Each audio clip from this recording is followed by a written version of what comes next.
घंटों भर चुप होते थे और शिष्य एक भी नहीं हिलता था।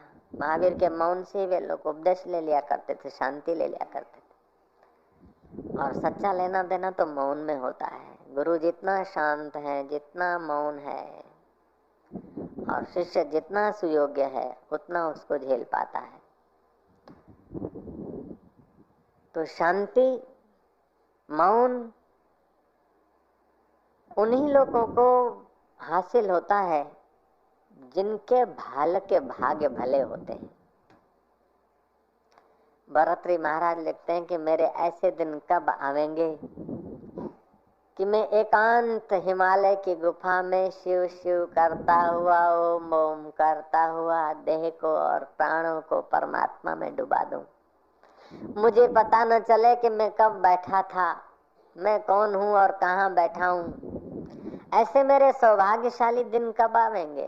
भूपति कहता है, राजा भरतरी, काश्मीर से कन्याकुमारी तक जिसका राज्य था, वो कहता कि मेरे ऐसे सौभाग्यशाली दिन कब आएंगे कि प्रभु मैं तेरा चिंतन करते करते अपने देह अध्यास को, मन को और प्राणों को तुझ में डुबा दूंगा, और यहाँ तक कि पत्थर की लिखी हुई शिला जैसा खड़ा बैठा रहूं।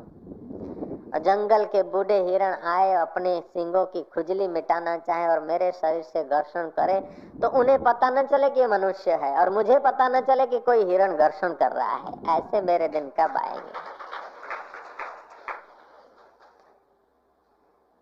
उदालक कहते हैं कि हे मन, तेरा राज तिलक हो रहा है, तेरे पहले कईयों का राज तिलक हुआ। वो राज तिलक आए और गए, जिन ललाटों पर तिलक लगे वे ललाट भी आग में जल गए। अब तो तेरे जीवन में, तेरे प्राणों में प्रभु का तिलक हो जाए। अब तो तेरी समझ में प्रभु का तिलक हो जाए। हे मेरे मन, तू बाहर का क्या चिंतन करता है। माँ और बाप रोते होंगे, न जाने कितने जन्मों के माँ और बाप रोते होंगे, कोई पता नहीं। न जाने हम भी कितनी बार रोए होंगे, किसके लिए। अब तो परमात्मा के लिए रो। रोना है तो प्रभु के लिए रो, और हंसना है तो प्रभु की मस्ती में हंस। नाचना है तो प्रभु के लिए नाच, गाना है तो प्रभु के लिए गा, सोचना है तो प्रभु के लिए सोच, सुनना है तो प्रभु को सुन, सुनाना है तो प्रभु को सुना, और चुप होना है तो प्रभु में चुप हो जा। अब तू संसार में कब तक मूर्छित रहेगा। डूब जाए मेरे मन। इस प्रकार अपने मन को उदालक राजकुमार 16 वर्ष की उम्र में राज तिलक होने की तैयारी थी। कहीं तो शहनाइयां बज रही, और उस विवेकी राजकुमार को विवेक हुआ है, घर छोड़कर भागा है जंगल में। ऐसे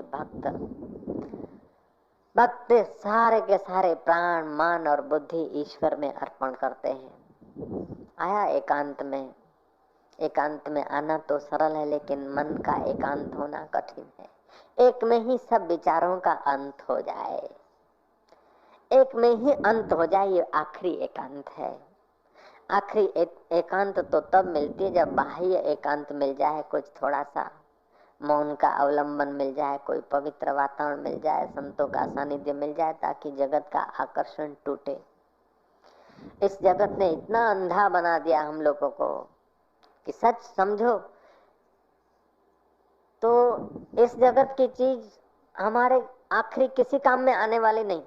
ये देह भी हमारे काम में आने वाली नहीं। फिर भी इस देह के सुख के लिए और इन जगत की चीजों को संभालने के लिए जिसके द्वारा संभाला जाता है, उसका हम घात कर देते हैं।